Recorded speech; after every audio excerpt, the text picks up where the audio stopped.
चुनावी रणनीति बनाने वाले प्रशांत किशोर अब खुद नेता बन गए हैं, लेकिन उनके ऊपर हमेशा से ही सवाल उठते रहे हैं कि आखिर इतने पैसे कहां से आते हैं। 2 साल से बिहार में डेरा डाले हुए हैं, जनसुराज पार्टी भी चला रहे हैं, खर्चा भी उठा रहे हैं। अब खुद पीके ने इस राज से पर्दा उठाया है और बताया है कि वो राजनीतिक दलों से कितनी फीस लेते हैं। आपको बता दें कि प्रशांत किशोर ने बिहार में हो रहे उपचुनाव में से अपनी पार्टी जनसुराज के उम्मीदवार उतारे हैं। चुनाव प्रचार के दौरान गया में उन्होंने बताया है कि उनके पास पैसे कहां से आते हैं।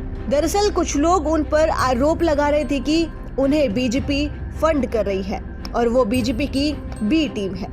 इसका जवाब देते हुए पीके ने कहा कि जब मैं पश्चिमी बंगाल में ममता बनर्जी के लिए काम कर रहा था और बीजेपी से लड़ाई लड़ रहा था, तब ये लोग कहाँ थे। मैंने तो ऐलान कर दिया था कि अगर बीजेपी 100 सीटें भी जीत गई तो मैं रणनीति बनाना छोड़ दूंगा।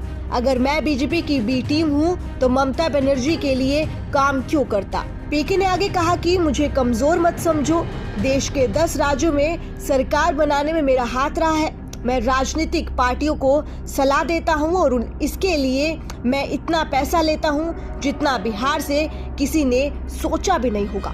एक चुनाव के लिए मेरी फीस कम से कम 100 करोड़ रुपए है।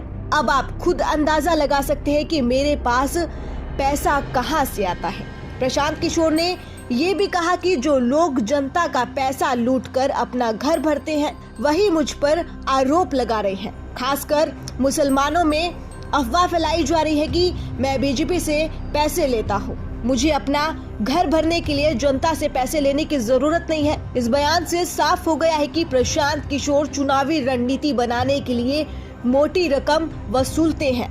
उनका कहना है कि यही उनकी कमाई का जरिया है और उन्हें किसी और से पैसे लेने की जरूरत नहीं है। फिलहाल आज की जानकारी में बस इतना ही। ऐसे ही तमाम जानकारी पाने के लिए जुड़े रहिए केशव टाइम्स पर।